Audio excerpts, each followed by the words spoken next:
দর্শক স্বাগত জানাচ্ছি TVN24 নিউজ নেটওয়ার্কের নিয়মিত আয়োজন আওয়ার ডেমোক্রেসি অনুষ্ঠানে আপনাদের সাথে আছি আমি ইহসান জুয়েল। আলোচনা শুরুতেই আমরা শ্রদ্ধার সাথে স্মরণ করছি সেনেটর লিন্ডসে গ্রাহাম, যিনি 2003 থেকে 2026 সাল পর্যন্ত টানা 23 বছর সাউথ ক্যারোলাইনা থেকে অত্যন্ত সুপরিচিত এবং প্রভাবশালী একজন সেনেটর হিসেবে আমেরিকার জন্য দায়িত্ব পালন করেছেন এবং তিনি মৃত্যুর আগের দিন পর্যন্ত যে আদর্শে বিশ্বাস করতেন, যেভাবে তিনি রাষ্ট্র পরিচালনায় অবদান রেখেছেন, সেটি নিঃসন্দেহে হয়তো ইতিহাস বিবেচনা করবে।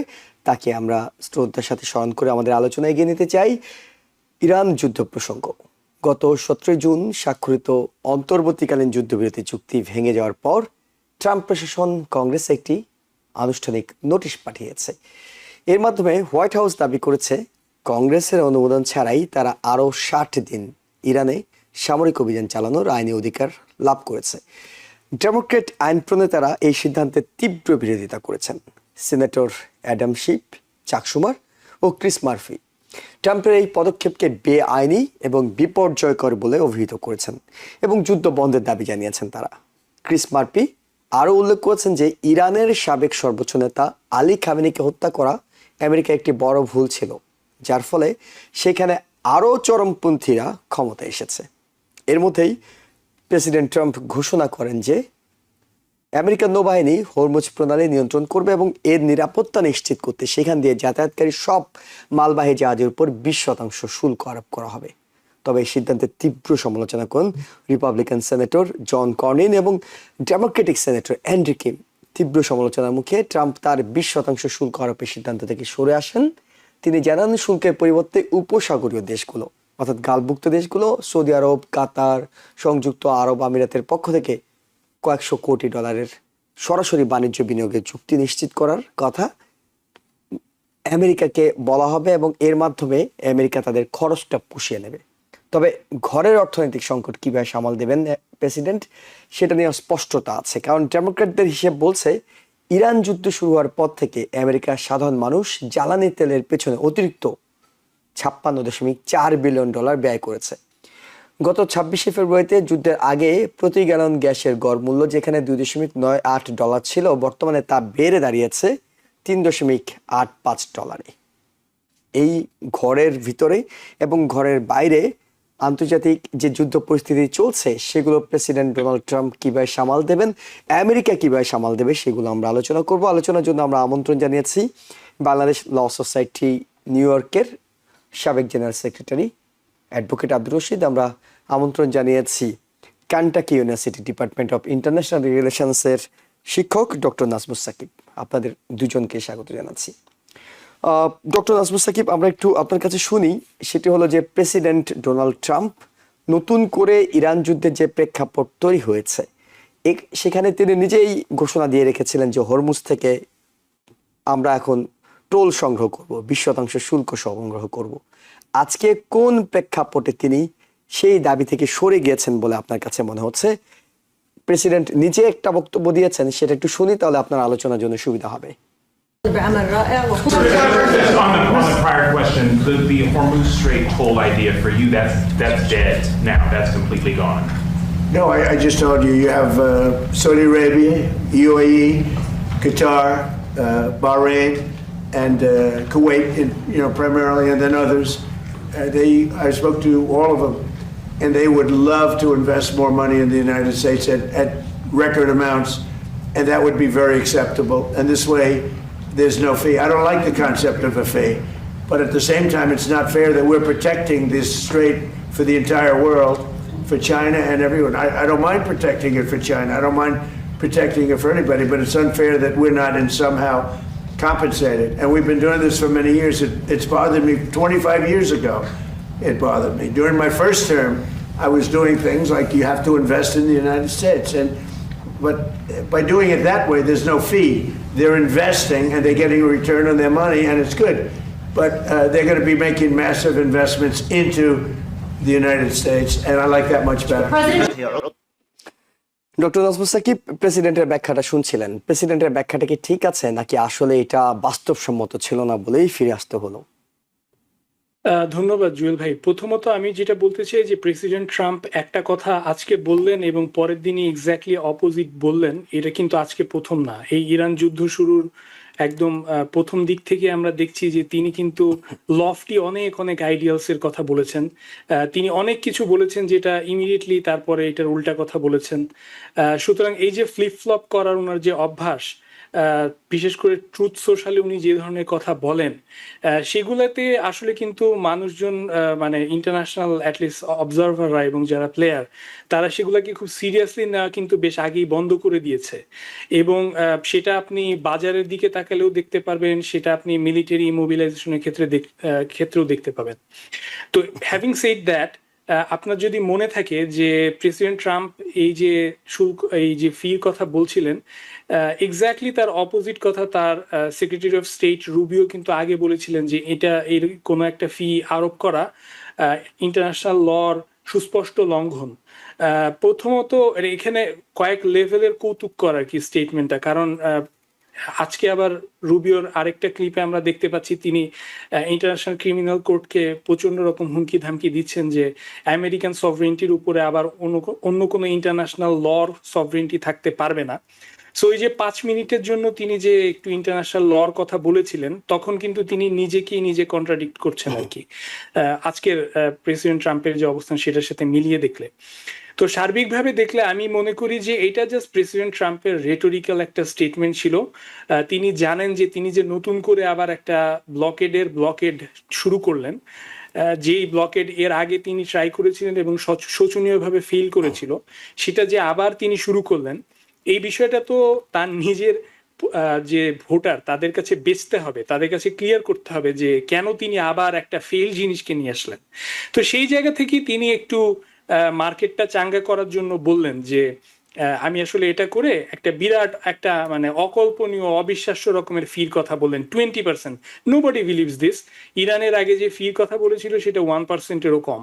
সো আমি এটাকে রেটোরিক্যাল ভ্যালুর বাইরে কোনো সিরিয়াসনেস দিয়ে বিচার করার পক্ষপাতী না, এবং এটা আমার মনে হয় ওয়েস্ট অফ টাইম, এটা নিয়ে যদি আমরা ওইভাবে বিচার করতে যাই আর কি। মানে এরকম একটা সিরিয়াস সময় যখন একটা শান্তির পরিকল্পনা চলছে, সমঝোতা স্বাক্ষর হয়েছে, সেই রকম একটা সময় আবার নতুন করে যুদ্ধ বাঁধছে, এবং সেই যুদ্ধ বাঁধার পরে যদি কোনো প্রেসিডেন্ট এই ধরনের মানে খামখেয়ালিপনা কথা বলেন, এটি আসলে কি মিন করে? এটি কি মিন করে সামনের দিনগুলোতে আসলেই একটি শান্তি চুক্তি হওয়ার সম্ভাবনা আছে, নাকি এই ধরনের অস্থিরতা 2 দিন পর পর চলতে থাকবে? দেখুন, আমি যেটা আগে বলছিলাম যে প্রেসিডেন্ট ট্রাম্প তার ট্রুথ সোশ্যালে কি বললেন বা না বললেন, এই ব্যাপারটার উপর এই দিকে তাকিয়ে থেকে কিন্তু শিপ যারা ওন করে অথবা যারা ইনশিওর করে, যারা রিয়েল মার্কেটে ডিল করে, যাদের টাকা ইনভেস্টেড আছে, তারা কিন্তু ডিসিশন না এই প্রেসিডেন্টের কথা শুনে অনেক আগেই বন্ধ করে দিয়েছেন। Simply doesn't matter to them, মানে সোজা কথায় 1 পয়সারও দাম নাই। তারা যেটা খেয়াল করে, মানে এটা শুনতে বা মানতে আমেরিকান মানুষদের কষ্ট হতে পারে, বাট আপনি যদি ইন্স্যুরেন্সের ওঠানামা দেখেন, মার্কেটের ওঠানামা দেখেন, they simply care about what IRGC says. কারণ আইআরজিসি হ্যাজ দ্য ডেটারেন্ট, অর্থাৎ দ্য রেভলিউশনারি গার্ড কোর্পস, তাদের ডেটারেন্ট পাওয়ার আছে। তারা চাইলে ড্রোন মেরে একটা কমার্শিয়াল শিপিংকে আগুন লাগিয়ে দিতে পারে। সুতরাং তারা যদি অনুমতি না দেয়, এদিক দিয়ে যে কোনো শিপ চলবে না এবং ইন্স্যুরেন্সের দাম যে কমবে না, তেলের দাম যে কমবে না, এটা আপনি গত 2 দিনের জাস্ট তেলের দামের উঠানামাটা দেখলেই খেয়াল করলেই বুঝতে পারবেন। সো এগেইন, প্রেসিডেন্ট ট্রাম্প এই ধরনের রেটোরিক্যাল কথা এর আগেও বলেছেন, এখনো বলছেন, এবং সিম্পলি এতে আসলে কোনো কিছু চেঞ্জ হবে না। চেঞ্জ হবে হচ্ছে মাঠে কি নড়াচড়া হচ্ছে। বিশেষ করে আমেরিকান যে রণতরীগুলো অনেক দিন ধরে ওখানে গিয়ে বসে আছে, সেগুলো ওখান থেকে মুভ না করা পর্যন্ত, even memorandum of understanding sign করাও, এটাও আপনি জানেন যে ইরানের সর্বোচ্চ নেতা কিন্তু ওই সময় টুইট করেছিলেন যে he had a different view about the memorandum of understanding. So Iran naive বা স্টুপিড না, দে নো ফুললি ওয়েল যে প্রেসিডেন্ট ট্রাম্প আজকে যেটা বলছেন কালকে এটার 180 ডিগ্রি অপোজিট বলতেই পারেন। জি, অনেক ধন্যবাদ আপনাকে। আমরা একটু অ্যাডভোকেট আব্দুর রশিদ আপনার কাছে শুনি, যেটি হলো যে 20% শুল্কের ব্যাপারে আমরা মানলাম যে এমন একটি পরিস্থিতি তৈরি হয়েছে, 20% শুল্ক তিনি হয়তো আদায় করবেন না বলে বলছেন, কিন্তু নো অবরোধের মতো বিষয়টি, যেটি ডক্টর নাজমুস সাকিব বলছিলেন যে এর আগে তো এটি ব্যর্থ হয়েছে, একবার ব্যর্থ হওয়ার পরে কেন আরো একবার এই নো অবরোধ তিনি করতে যাচ্ছেন? ধন্যবাদ। ধন্যবাদ জিও ভাই, আপনার মাধ্যমে দর্শকদের এবং আজকের গেস্ট সাকিব ভাইকে। আসলে পৃথিবীতে আমরা এখন একটা বড় লিডারশিপ ক্রাইসিসের মধ্যে ভুগতেছি এবং it is very sad to say that for the first time in history, American হিস্ট্রিতে আমরা এমন একটা প্রেসিডেন্ট পেয়েছি যে আমাদের একটা লাফিং স্টকে পরিণত হয়েছে। তাকে নিয়ে আমরা আসলে মাঝে মাঝে হাস্যরস করি আমাদের টেবিলে এবং আলোচনার টেবিলে, এবং সারা দুনিয়া এখন তাকে নিয়ে হাস্যরস তৈরি করেছে। আপনি যদি সোশ্যাল মিডিয়া যদি ওপেন করেন, সেখানেও দেখবেন আমাদের প্রেসিডেন্টকে নিয়ে যে পরিমাণে হাস্যরস, মানে মিষ্টি কথা, মধুর কথা বলা হয়, আমেরিকার ইতিহাসে এটা কখনো হয়েছে বলে আমার কাছে মনে হয় না। এখন আসি, আপনি যে হরমুজের কথা বলছেন, দেখেন আহ হরমুজ প্রণালীতে আমরা ব্লকেট দিলাম, তার আগে হরমুজ প্রণালী বন্ধ করলো হচ্ছে ইরান, এবং এর আগেও কিন্তু একই ঘটনা ঘটে। যখন ইরান হরমুজ বন্ধ করে তখন আমরা গিয়ে ব্লকেট দিই। আসলে মানে ওরা বন্ধ করলে আমরা বন্ধ করবো না? আমাদেরকে তো একটা লেকচার দিতে হবে আমেরিকান পিপলকে যে আমরা ওখানে কি করতে পারি। এবং আমরা এই যে ফি চার্জের কথা যেটা আমরা বললাম, দেখেন আমাদের আমাদের সেক্রেটারির মুখ থেকে স্ববিরোধী কথাবার্তা এবং আমাদের প্রেসিডেন্টের মুখ থেকে স্ববিরোধী কথাবার্তা, আমাদের সেক্রেটারি অফ দি স্টেট এবং প্রেসিডেন্ট নিজেই তারা আগে বলেছেন, যেটা আমাদের সাকিব ভাইও বললেন, যে ইন্টারন্যাশনাল ল অনুযায়ী আপনি ইন্টারন্যাশনাল ওয়াটারে কোনো দেশে কোনো নেশন হিসেবে বলা হয়েছে তারা কোনো প্রকার টোল বা ফি আদায় করতে পারবে না। আর তারপরে আপনি গিয়ে বলছেন যে এখন আপনি 20% টোল ওখান বা ফি আদায় করবেন। এটা কি সেলফ কন্ট্রাডিক্টরি হলো না? এটাকে international order and rules and norms প্রতি কি রেসপেক্ট করা হলো? মোটে হলো না। তখন এখন কথা হচ্ছে যে আমাদের প্রেসিডেন্ট যেটা সাকিব ভাই বললেন যে জনগণ যেটা শুনতে চায় সেটা তিনি বলবেন। আর যুদ্ধ আপনাকে সবসময় মনে রাখতে হবে, এটা কিন্তু যুদ্ধ কিন্তু শেষ হয় না, এটা একটা লেভারেজ তৈরি করা, অর্থাৎ কে কত বেশি ডমিনেট করতে পারে। এখন কথা হচ্ছে আমাকে দুই সাইডে এখানে স্টুপিড মনে হয়। একদিকে আমার কাছে মনে হয় যে আমাদের যে স্ট্র্যাটেজি সেখানে, সেটা একটা stupid strategy, because our leadership failed to foresee that what going to happen there after starting of the war। এবং দেখেন, একবার আমরা বলেছিলাম যে হরমুজ প্রণালী তো আমাদের দরকার নেই, ওখান থেকে আমাদের এক ফোঁটা তেলও আসে না, সুতরাং হরমুজ প্রণালী কে নিবে নিয়ে নেও, হরমুজ প্রণালী কে কন্ট্রোল করবে এটা আমাদের মুখ্য বিষয় না। এখন হরমুজ প্রণালীটাই কিন্তু সবচেয়ে বড় মুখ্য বিষয় হয়ে উঠেছে। এবং হরমুজ প্রণালী এখন এমন একটা জায়গায় থেকেছে, এটা কিন্তু ইরানেরও একটা মানে লাইফ এন্ড ডেথ এর একটা পয়েন্ট হিসেবে ওখানে দাঁড়িয়েছে। এই চোখ পয়েন্ট যদি ইরান যদি কন্ট্রোল করতে না পারে, ইরানের তো সব শেষ। ইরানের পাশ থেকেও অনেক স্টুপিডিটি আছে, আমি বলবো না যে তারা ভেরি ওয়াইজ নেশন এবং তারা ওয়াইজলি বিষয়গুলোকে ডিল করতে পেরেছে, কারণ একটা যুদ্ধের মধ্যে দিয়ে যেখানে এত ধ্বংসপ্রাপ্ত হলো, তাদের এত ক্ষতি হলো, তারপরেও তাদের দেখেন কারেন্সি কোথায় চলে গেছে। $1 সমান ইরানি কারেন্সি 1,76,000 ইরানি কারেন্সিতে আপনাকে $1 কিনতে হয়। ইরান এতদিন ধরে নাট বল্টু প্লেনের কিনতে পারেনি, কোনো মেশিনারি কিনতে পারেনি। অর্থনৈতিক স্যাংশনের কারণে তাদের অর্থনীতির অবস্থা অনেক ক্ষতিগ্রস্ত হয়েছে। এমন অবস্থায় আরো ওয়াইজলি আমি বলবো যে আমি যদি ইরানের পজিশনে থাকতাম তাহলে আমি আরো কিছুদিন ওয়েট এন্ড সি করতাম। ইয়েস, মেমোরেন্ডাম অফ আর্টিকেলের মধ্যে কিছু শর্ত, যেমন ইসরায়েলের 1/5 অফ দি লেবানন অকুপাই করে রেখেছে, ওখান থেকে তারা সরে আসছে না, যেটা one of the very important part ছিল মেমোরেন্ডাম অফ আন্ডারস্ট্যান্ডিং এ। কিন্তু তাই বলে ওমান এর পাশ দিয়ে 3টা যদি আপনার শিপ যেতে থাকে, আমি সেটাকে আক্রমণ করব? আমি এটা নিয়ে ওয়ার্নিং দিতে পারি, এটা নিয়ে আমি আর একটু ধৈর্য ধারণ করতে পারি, কারণ ধৈর্য ধারণ করাটা এখন খুবই গুরুত্বপূর্ণ। এবং ডিস্ট্রাস্টটা এত বেশি যে কেউ কাউকে ট্রাস্ট করছে না। তো এখন এই ট্রাস্টের জায়গাটা বিল্ড করতে গেলে সবাইকে ধৈর্য প্রথমে ধরতে হবে এবং তাদেরকে শুনতে হবে, not only your political coterie but also to the people's opinion. দেখেন আমাদের প্রেসিডেন্টের মানে এখন জনপ্রিয়তা কোথায় গিয়ে থেকেছে, তার জনপ্রিয়তা ইতিহাসের সবচেয়ে তলানিতে গিয়ে থেকেছে এবং অর্থনৈতিক অবস্থা বেহাল অবস্থার মধ্যে চলে গেছে। আমাদের শেয়ার মার্কেট, ক্রিপ্টো মার্কেট বেহাল অবস্থার মধ্যে চলে গেছে। ইন্টারন্যাশনালি আমরা যে ট্রাস্টটা বিল করেছিলাম over the years after the second world war, সেই ট্রাস্টটা আমাদের এখন তলানিতে চলে গেছে। এখন আমাদের অ্যালাইরাও আমাদেরকে ট্রাস্ট করতে চায় না, ইউরোপ ট্রাস্ট করতে চায় না, কানাডা ট্রাস্ট করতে চায় না, চায়না ট্রাস্ট করতে চায় না। এমন একটা পজিশনে যখন জনগণ কি বলছে এই ভয়েসটা যখন আপনি লিসেন করবেন না with your wisdom and intuition, তাহলে কিন্তু আপনি পদে পদে ভুল করবেন। আমাদের প্রেসিডেন্ট সেই ভুলটাই করছে। উনি আসলে ওয়াইজলি যদি পলিটিক্যাল এক্সপার্টদেরকে নিয়ে বসে, প্রিভিয়াস অ্যাডমিনিস্ট্রেশন অন এক্সপার্ট আছে তাদেরকে নিয়ে বসে একটা গ্রুপ করে সেখানে ওপিনিয়ন নিয়ে যদি উনি কাজ করতেন তাহলে কিন্তু ভালো হতো। কিন্তু সেটা না করে উনি মনে করেন তার মধ্যে একটা গ্র্যাভিটি কাজ করে যে still America is the super power of the world and I am the president and unbeaten president of the world. I can do anything and I can tweet something in the morning, I can tweet something in the afternoon. এই বলে উনি ওনার যে মানে ঔদ্ধত্যপূর্ণ যে আচরণের যে বহিঃপ্রকাশ ঘটাচ্ছেন, সেটা যে আমাদের কত বড় ক্ষতি করছে আমাদের ট্রাস্টের ক্ষেত্রে, আমাদের ডলারের ক্ষেত্রে, আমাদের মার্কেটের ক্ষেত্রে এবং সারা ওয়ার্ল্ডে আমাদের প্রতি মানুষের যে ভরসার ক্ষেত্রে, যে ওয়ার্ল্ড অর্ডারটাকে আমরাই তৈরি করেছিলাম দ্বিতীয় বিশ্বযুদ্ধের পর। এখন এই জায়গায় থেকে আমি মনে করি যে আমাদের আসলে লিডারশিপে একটা বড় ক্রাইসিস চলতেছে। ওয়েস্টার্ন ওয়ার্ল্ডে এখন তুখোর কোনো লিডার নেই। আব্রাহাম লিঙ্কন বলেন, জন এফ কেনেডি, প্রেসিডেন্ট রেগানের মতো যে দক্ষ নেতারা ছিল আমেরিকাতে, সেই নেতাদের খুবই ঘাটতি চলছে, যার ফলে আমেরিকা এখন অলমোস্ট লস্ট, ডাইরেকশন হারিয়ে ফেলেছে। ইভেন মধ্যপ্রাচ্যেও আমরা সেটা দেখছি। মধ্যপ্রাচ্য আপনি এমন কোন লিডার দেখছেন না যে এই সিচুয়েশন গুলোকে হ্যান্ডেল করতে পারে রাইটলি। ইভেন কি ইরানও যে যোগ্যতার পরিচয় দিচ্ছে, আমরা হয়তো প্রেস করছি যে তারা ডিফিটেড হচ্ছে না, তারা এই করছে, আমেরিকাকে চ্যালেঞ্জ করছে। হ্যাঁ, প্রতিপক্ষ সুপার পাওয়ার আমেরিকাকে তারা চ্যালেঞ্জ করতেই পারে, কিন্তু আলটিমেটলি এটা তাদের জন্য কি রেজাল্ট নিয়ে আসতে পারে? তারা কি ধ্বংসের থেকে নিজের দেশকে কি রক্ষা করতে পেরেছে? এই যে আমেরিকা প্রতিদিন আক্রমণ করছে, এই যে আমেরিকা আজকে 18 জনকে হত্যা করেছে, বিভিন্ন ফ্যাসিলিটিসে আক্রমণ করেছে, নেভাল বেজে আক্রমণ করেছে, তাদের আপনার মিসাইল সিস্টেমে আক্রমণ করেছে, এগুলো কি ইরান রক্ষা করতে পারছে? তাহলে ইরান কোথায় যাচ্ছে? তাহলে আপনি যদি একটা with compassion and warm heart নিয়ে যদি আপনি আলোচনার টেবিলে যদি সদিচ্ছা যদি প্রকাশ না করেন, তাহলে আলটিমেটলি দুই দেশই ক্ষতিগ্রস্ত হবে। কিন্তু আমি মনে করি আলটিমেটলি সবচেয়ে বেশি ক্ষতিগ্রস্ত হবে ইরান, কারণ আমেরিকা এত বড় super power militarily and economically, যে আমরা কিন্তু অতীতে অনেক যুদ্ধ করেছি, লিবিয়া যুদ্ধ করেছি, আফগানিস্তান যুদ্ধ, ইরাক যুদ্ধ করেছি, আমরা ক্ষতি পুষিয়ে নিতে পারি, আমরা কিন্তু ইউক্রেনকেও হেল্প করছি। আমাদের এখনো সেই পাওয়ারটা রয়েছে। এমনকি কিন্তু ইরান রিপাবলিকান যদি সম্পূর্ণরূপে অ্যান্ট্রোনেতারা, ধ্বংসপ্রাপ্ত হয়, তাহলে ইরান কোথায় থেকে উঠে দাঁড়াবে, সেটা একটা গুরুত্বপূর্ণ বিষয়। জি, অ্যাডভোকেট আব্দুর রশিদ, আইন প্রণেতাদের মধ্যে এমনকি রিপাবলিকান যারা আছে তাদের অনেকেও বলছেন এনাফ ইজ এনাফ। তারা সেনেটে যাচ্ছেন, তারা কংগ্রেসে যাচ্ছেন, নানা ধরনের কিছু করার চেষ্টা করছেন, কিন্তু প্রেসিডেন্ট ট্রাম্পকে কি আইন দিয়ে বেঁধে রাখার কোনো সুযোগ নেই যে তিনি এই কাজটি করতে পারবেন না? আমেরিকার জনগণ এটি চাচ্ছে না, আমেরিকার কংগ্রেস এটি চাচ্ছে না, এই ধরনের কোনো অপশন কি নেই? নাকি তিনি আসলে এইভাবেই চলতে থাকবেন, কংগ্রেস সেনেট তাদের মতো করে বিবৃতি দিতে থাকবে, রিপাবলিকানরা অনেকেও যদি খেপে যায় তাতে ওনার কিছু যায় আসে না? দেখেন, বারাক ওবামা একটা কথা বলেছিল, ওখানে 2/3 মেজরিটি যখন পেয়ে কংগ্রেসকে দখল করছে যখন রিপাবলিকান, তখন বারাক ওবামা বলেছিলেন, I have the power of the pen. America is the mightiest country in the world. আমাদের সবচেয়ে স্ট্রং হচ্ছে আমাদের সংবিধান, কিন্তু আমাদের সংবিধান ডাইরেক্টলি প্রেসিডেন্টকে কন্ট্রোল করার একটাই অপশন দেয়, সেটা হচ্ছে থ্রু দ্য কংগ্রেস।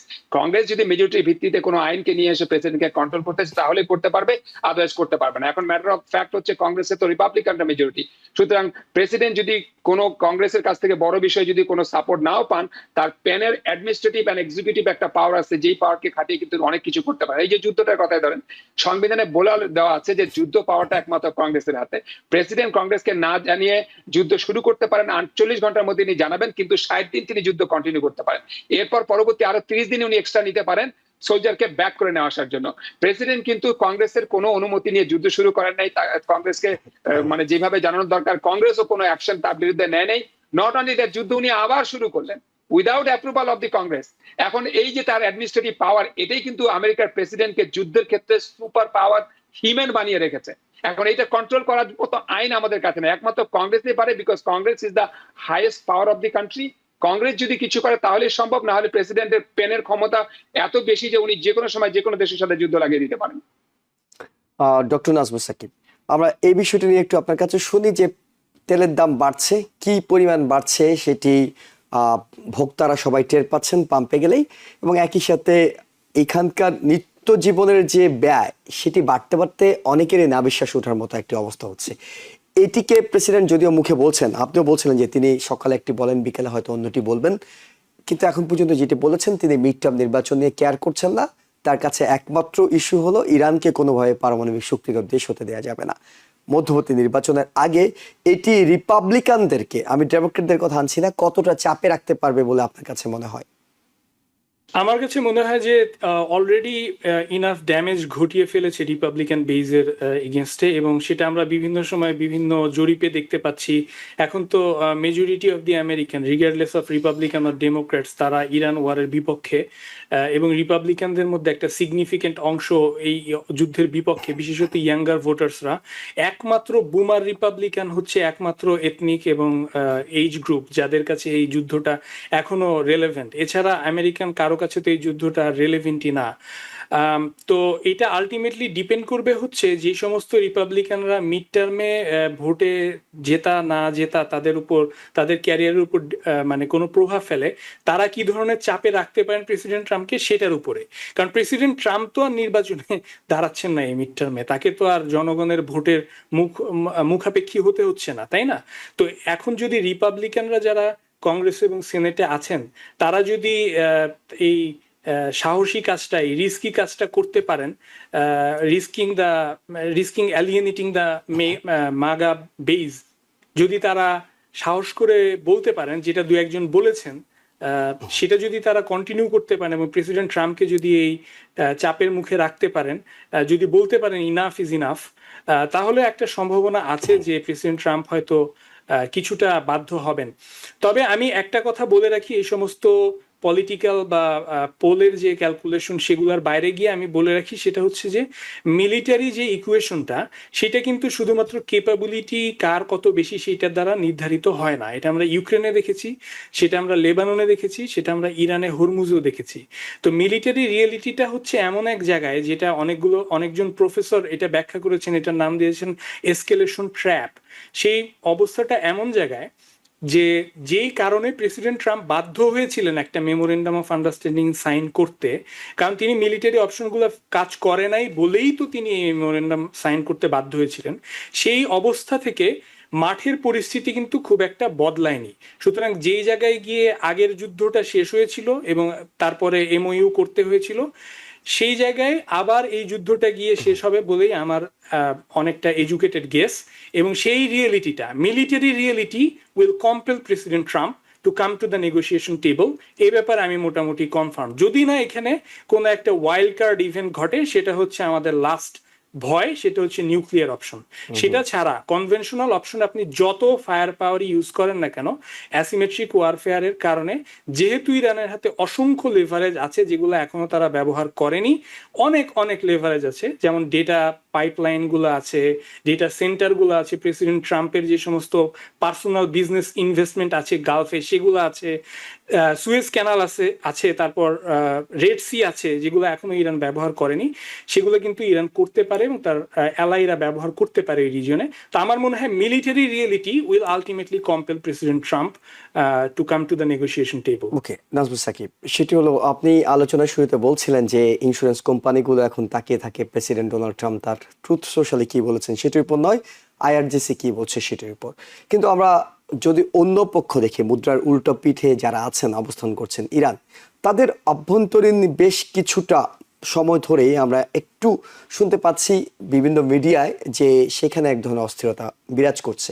বিশেষ করে বর্তমানে যে এমওইউটি হচ্ছে, সেখানে হয়তো করুল বরদ হিসেবে আমরা যেটিকে বলি, যে বর্তমান যিনি প্রেসিডেন্ট আছেন তাকে এটির জন্য তার গায়ে দোষ চাপানো হতে পারে। আবার নিউ ইয়র্ক টাইমস যে রিপোর্টটি, চাঞ্চল্যকর রিপোর্টটি প্রকাশ করেছে, সেখানে বলছে যে আগের যিনি প্রেসিডেন্ট ছিলেন তিনি পুরো ইসরায়েলের মোসাদের তৈরি করা একজন এজেন্ট হিসেবে ছিলেন এবং তাকেই দিয়ে রিজিম চেঞ্জ করতে চেয়েছেন। এটি ইরানের আভ্যন্তরীণ রাজনীতিতে কতটা অস্থিরতা তৈরি করতে পারে এই দুটো ঘটনা? জি দেখুন, আসলে এটা খুবই সত্যি কথা যে western media is full of all sorts of rumors about what's happening inside Iran, এবং তাদের সবচেয়ে ফেভারিট টপিক হচ্ছে যে ইরান মোটামুটি শেষ, ইরানের ভেতরে আসলে প্রচন্ড দ্বিমত, ইরান কালকেই ভিতর থেকে কলাপস করবে। আপনার যদি মনে থাকে জানুয়ারি 10, 11, 12 ওয়েস্টার্ন মিডিয়া যেই ধরনের প্রোপাগান্ডা করেছিল, সেটা কিন্তু আসলে ক্ষেত্র তৈরি করেছিল এই ইনভেশনের।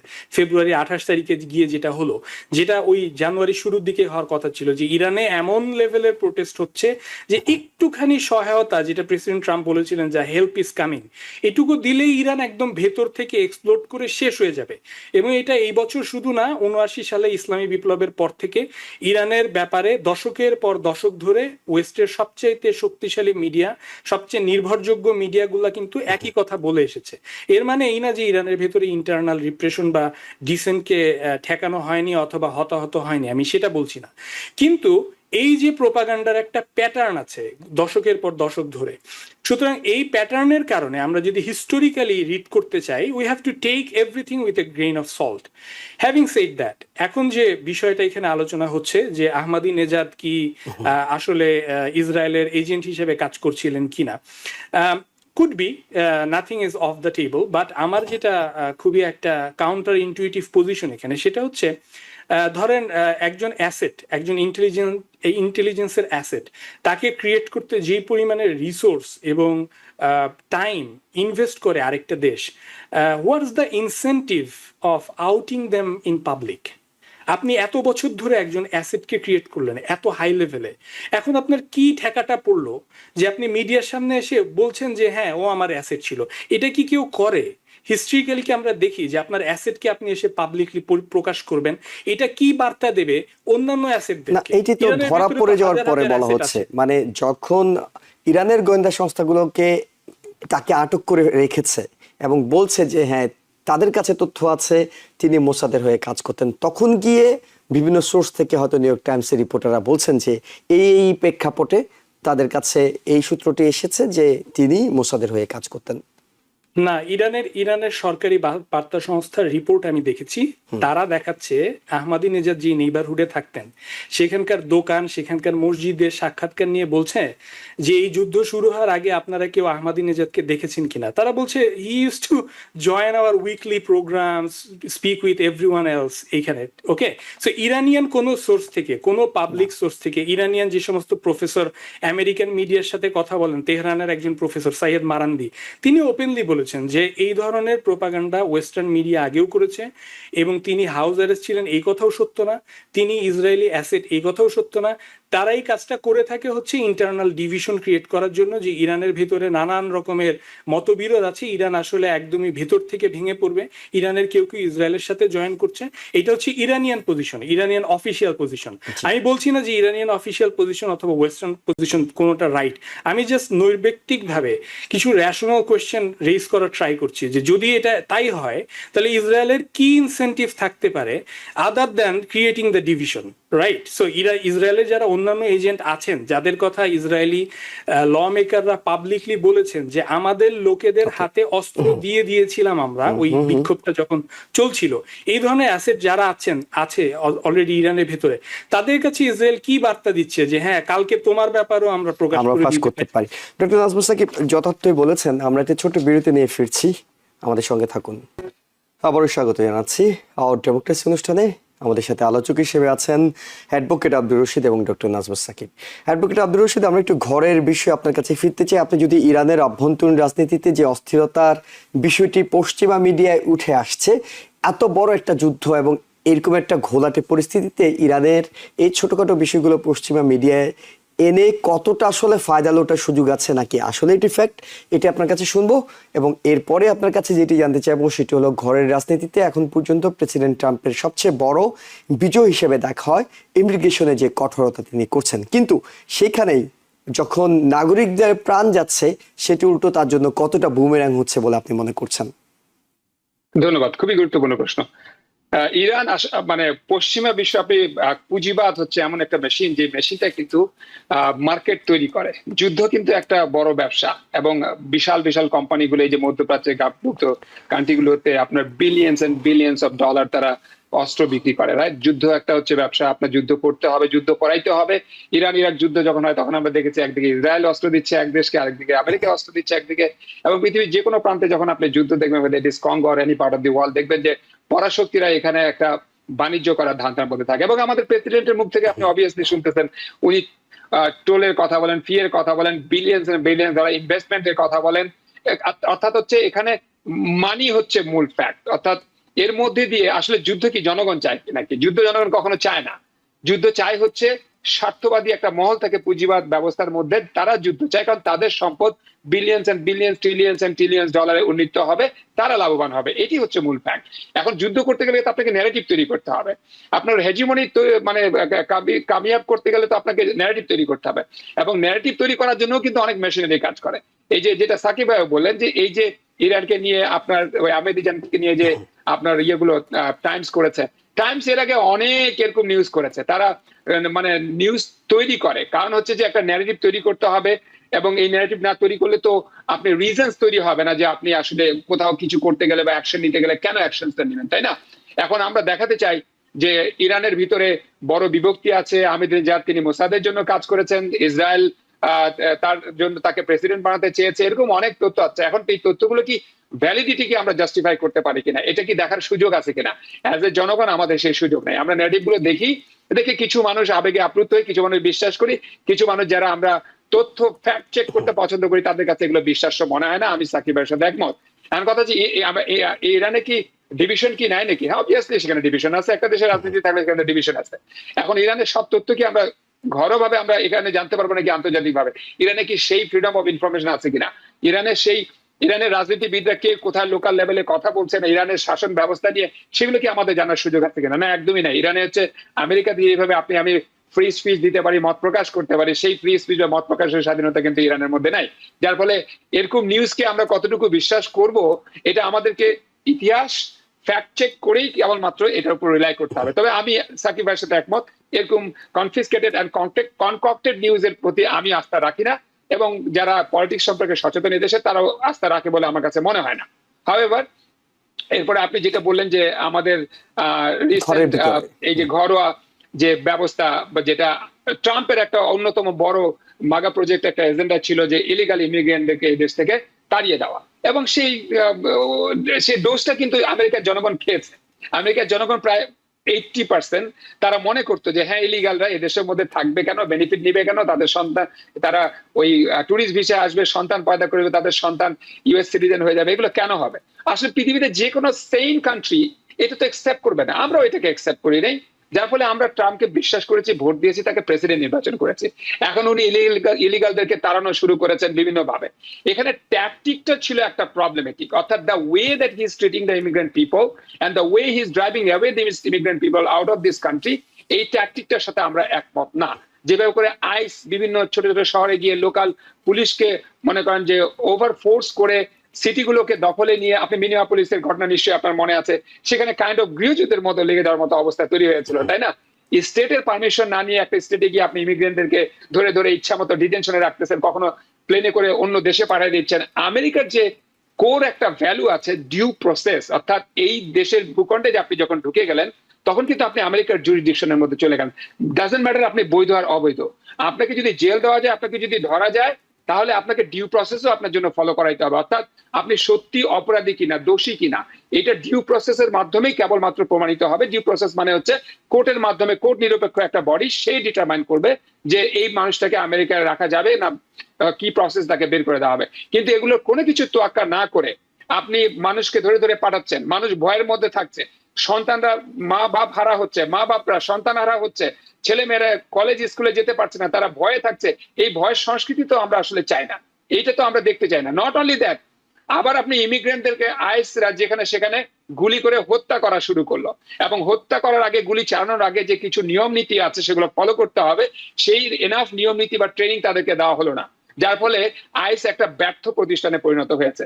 এবং এখন এই মুহূর্তে যদি আমেরিকার জরিপ আমরা দেখি, এই আইসের যে ট্যাকটিক এবং ডোনাল্ড ট্রাম্পের যে ইমিগ্রেশনদেরকে তাড়ানোর যে পলিসি, এটা সম্পূর্ণ একটা ব্যর্থ পলিসি হিসেবে আমরা এই মুহূর্তে আমাদের জনগণের মেজরিটি সেটা বলছে। এখন এমতি অবস্থায় সামনে আসছে আমাদের ইলেকশন, নভেম্বরের ইলেকশন কিন্তু একটা খুবই গুরুত্বপূর্ণ মাইলফলক। আগামী বৃহস্পতিবারে আমাদের প্রেসিডেন্ট কিন্তু জাতীয় উদ্দেশ্যে বক্তব্য দিবেন, এবং তিনি মূললি এই ফোকাসই করবেন আগামী ইলেকশনটা নিয়ে। তো এখন কথা হচ্ছে যে এগুলো হচ্ছে ঘরোয়া বিষয়, এবং এগুলোর মানুষ কিন্তু খুব বিচার করে, এবং এগুলোর উপরে ডিপেন্ড করে কিন্তু যে মানুষ আসলে কোন দিকে যাবে, কাদেরকে ভোট দিবে। আপনি যদি রিসেন্ট পোল দেখে থাকেন তাহলে 85% আপনার রিপাবলিকানরা, মাগা রিপাবলিকানরা, তারা কিন্তু ভোট দিতে যেতে চায়। 78% ডেমোক্রেটরা ভোট দিতে চায়, 66% ইন্ডিপেন্ডেন্ট পিপলরা ভোট দিতে আগ্রহী। কিন্তু আবার ভোটে কাকে নির্বাচিত করবো সামনে, এটা পিছনে দেখবেন 52% কিন্তু ডেমোক্রেটদের ভোট দিতে চায় ইন জেনারেল, and 48% কিন্তু রিপাবলিকানদের পক্ষে। এখন কথা হচ্ছে, যদি প্রেসিডেন্ট যদি ইমিগ্রেশন পলিসিটাকে যদি সঠিকভাবে হ্যান্ডেল করতে না পারে, আজকে যে ঘটনাটা ঘটেছে আপনি দেখেছেন, টেক্সাস এবং মেইনের মধ্যে গুলি করা হয়েছে, এবং এটা নিয়ে জনগণ ফুঁসে উঠেছে, এবং যখন ওইখানে গুলি চালানো হয় তখন এটা কিন্তু কোনো এভিডেন্স প্রুফ বা ভিডিও ফুটেজ কিন্তু নাই। অর্থাৎ আইসদেরকে এই ধরনের কর্মকাণ্ড করতে যাওয়ার সময় তাদের যে বুকে ক্যামেরা থাকা দরকার, সেটা অন থাকা দরকার, এটা ভিডিও রেকর্ডিং হওয়া দরকার, এটা কিন্তু সেটা ছিল না। সুতরাং এর মানে কি?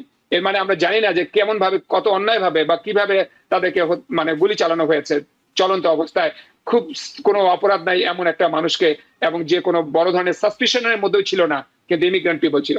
তো এরকম যদি চলতে থাকে অবশ্যই এটা একটা বিশাল ইম্প্যাক্ট পড়বে আগামী ইলেকশনে। এবং এই মুহূর্তে জনগণ মনে করে যে প্রেসিডেন্ট ট্রাম্পের এই ইমিগ্রেশন ট্যাকটিক্স এন্ড আইসের যে ট্যাকটিক্স, মানুষকে ধরা, বের করে দেওয়া, অন্য দেশে নিয়ে যা রাখা, ডিটেনশনে রাখা, এটা সম্পূর্ণ একটা ব্যর্থ পলিসিতে পরিণত হয়েছে, এবং এটা ডেফিনেটলি একটা ইম্প্যাক্ট সামনে আসছে।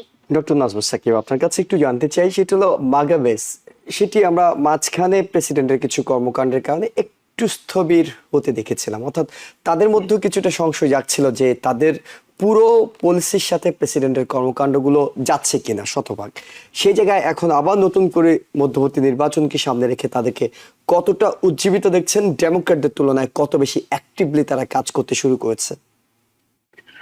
আমার মনে হয় যে মাগা বেইজের মধ্যে একটা বড় ধরনের রাপচার বা ডিভিশন যে হয়ে গেছে, এটা আমার কোনো জরিপ থেকে দেখার দরকার নেই। এটা জাস্ট হচ্ছে তাদের যে বিভিন্ন ইনফ্লুয়েন্সিয়াল ভয়েসেস আছে তাদের মধ্যে একটু তাকালেই, একটু লক্ষ্য করলেই দেখা যায়। এবং সেই ডিভিশনটা হয়েছিল হচ্ছে মূলত আমেরিকার যে কোর ফরেন পলিসি অবজেক্টিভ সেই জায়গায়। কারণ মাগার একটা বড় ধরনের প্রমিস ছিল যে আগে যেই ধরনের ফরেন পলিসি আমরা দেখেছি, যেখানে আমরা অনেকটাই শুনতাম যে আসলে আমেরিকার স্বার্থকে জলাঞ্জলি দেওয়া হতো বিশ্বের অন্য কোনো একটা স্বার্থকে, অন্য কারোর স্বার্থকে প্রাধান্য দেওয়ার জন্য। তো সেই জায়গায় প্রেসিডেন্ট ট্রাম্পের একটা সুস্পষ্ট প্রতিশ্রুতি ছিল যে সেটা আর হবে না। আমেরিকা ফার্স্ট স্লোগানটা আসলো সেখান থেকে। কিন্তু আমরা দেখতে পেলাম যে ইফেক্টিভলি ঘটনাটা ইভেন আরো ওয়ার্স হলো, এবং সেখানে এসে দেখা গেল যে আমরা জো কেন্টের মতো highest level of security clearance পাওয়া একজনকে পদত্যাগ করতে দেখলাম। এরপরে তুলসি গ্যাবার্ডের মতো আরেকজনকে, যদিও অন্য একটা পার্সোনাল কারণ দেখানো সত্ত্বেও, পদত্যাগ করতে দেখলাম। এবং এটা নিয়ে অনেক রকমের রিউমার আছে যে তিনি এই যুদ্ধের ব্যাপারে অনেক দ্বিমত প্রকাশ করেছেন, এবং হিয়ারিং এ গিয়েও তিনি ব্যাকিং করেননি আসলে এই অ্যাডমিনিস্ট্রেশনকে। বা জেডি ভ্যান্সের যে বিভিন্ন রকম ডিসএগ্রিমেন্ট বা বিভিন্ন রকম রিউমার যেগুলো শোনা যায় তার এই যুদ্ধের ব্যাপারে, সেগুলো থেকে আমরা এই ব্যাপারটা সম্পর্কে ধারণা করতে পারি। উপরন্তু যারা ইনফ্লুয়েন্স করতেন ম্যাগা বেসকে, যেমন হচ্ছে Tucker Carlson, Candace Owens, Matt Walsh, এই টাইপের যারা, স্টিভ ব্যানন, তারা কিন্তু সবাই বিভিন্নভাবে, কেউ ওপেনলি, কেউ বিভিন্ন আকারে ইঙ্গিতে এই যুদ্ধের ব্যাপারে তাদের দ্বিমত প্রকাশ করেছিলেন। সো সেই দিক থেকে ডিভিশন যে নাই এটা আমি মনে করি না। এটা ক্লিয়ারলি এই ডিভিশনটা সেখানে আছে এবং সেটা দানা বেঁধে উঠছে, এবং সেটা একটা বড় ধরনের চ্যালেঞ্জ হিসেবে, দীর্ঘ মেয়াদে একটা চ্যালেঞ্জ হিসেবে দাঁড়াবে ম্যাগা বেজের মধ্যে, এটা আমি মনে করি। হাওয়েভার যে জরিপটার কথা আমরা এখন আলোচনা করছি, সেটাতে আমার কাছে যেটা মনে হয়েছে যে এটা খুবই উদ্দীপ্ত একটা অংশ, খুবই হাইপার অ্যাক্টিভ ভোকাল একটা অংশ উইদিন দ্য মাগা বেজ, তারা মোস্ট প্রবাবলি এখানে ওপিনিয়নটা দিয়েছে। এবং এটা পুরোপুরি মাগা বেজের স্যাম্পলকে রিপ্রেজেন্ট করে কিনা সেটা আমাদের আসলে একটু ওয়েট করতে হবে দেখতে। তবে এর আগের আলোচনা আপনি যেটা করছিলেন যে আইসের যে এনফোর্সিং মেকানিজম, সেখানে যে আমরা একরকমের এই ব্যাপারে যে অসন্তোষ ইভেন কিছু কিছু রিপাবলিকানদের কাছ থেকেও দেখতে পাচ্ছি, সে ব্যাপারে জাস্ট আমি একটা কথা বলতে চাই। সেটা হচ্ছে যে আইএস যেভাবে ব্যাপারটাকে হ্যান্ডেল করছে, এটা রিপাবলিকানদের জন্য মেনে নেওয়া কঠিন, অন্তত দুইটা কারণে। প্রথমত, রিপাবলিকানরা ডেফিনেটলি অসম্ভব সাপোর্ট করে এই ডিপোর্টেশন ইন জেনারেল, কিন্তু যে পদ্ধতিতে করা হচ্ছে সেটা পুরোপুরি যায় হচ্ছে যে ল অ্যান্ড অর্ডারের যে রেটরিক, কনজারভেটিভ একটা পিলার, সেটার বিরুদ্ধে। আপনি ল অ্যান্ড অর্ডার করতে গিয়ে যদি নিজের সিটিজেনকে মেরে ফেলেন, এবং সেটা আমার সেকেন্ড পয়েন্টের সাথে কানেক্টেড, সেই সিটিজেনটা যদি হয় একজন হোয়াইট আমেরিকান, আপনি কিভাবে একজন কনজারভেটিভ হিসেবে সেটাকে আপনি ব্যাক করবেন? কারণ এটা তো একটা রেশিয়াল ব্যাপারও বটে। কনজারভেটিজমের মধ্যে তো একটা প্রো হোয়াইট রেশিয়াল অ্যাসপেক্ট আছে। তো যত যাই হোক, আপনি আপনার রেসের একজনকে এভাবে আপনার নিজের ট্যাক্স পেয়ারদের দ্বারা পালিত একটা ল এনফোর্সমেন্ট এজেন্সির হাতে গুলি করে মেরে ফেলছে, এই ঘটনা তো সহ্য করা আসলে কনজারভেটিভদের জন্য খুব কঠিন। সো আমি এখনো মনে করি যে মাগা বেজের মধ্যে একটা ভাঙন আছে, এবং আমাদের একটু ওয়েট করতে হবে মিড টার্ম ইলেকশনে সেটা কিভাবে আনফোল্ড করে সেটা দেখার জন্য। এবং নিঃসন্দেহে নির্বাচনের ফলাফলের উপর অনেক কিছু নির্ভর করবে। যদি শেষ পর্যন্ত টিকে যায় রিপাবলিকানরা, তবে হয়তো সামনের 2 বছর এই ইস্যুগুলো আরও অনেক বেশি সক্রিয় দেখা যাবে, যে ধারা এখন রাষ্ট্র পরিচালনা করছে ট্রাম্প প্রশাসন। আর যদি হেরে যায়, তখন হয়তো নতুন করে মাগা বেজের ভিতরে এই বিশ্লেষণ শুরু হবে, আসলে কোথায় ভুল ছিল, সামনের চূড়ান্ত নির্বাচনের জন্য সেগুলো কীভাবে শুধরানো যায়। কিন্তু আমাদের হাতে খুব বেশি সময় নেই বলে আমরা এখানেই থামতে হচ্ছে। ডক্টর নাজমুস সাকিব, অ্যাডভোকেট আব্দুর রশিদ, আপনাদের দুজনকে অসংখ্য ধন্যবাদ আপনাদের মূল্যবান মতামত এবং সময়ের জন্য। দর্শক যারা দেখছিলেন সবাইকে ধন্যবাদ জানিয়ে শেষ করছি। ভালো থাকবেন। TBN 24 টেলিভিশন দেখতে আজই কল করুন 7187776556। লগ ইন করুন www.totalcablebd.com। নিউ ইয়র্ক থেকে সম্প্রচারিত TVN 24 টেলিভিশন বিশ্বজুড়ে বাঙালির কণ্ঠস্বর।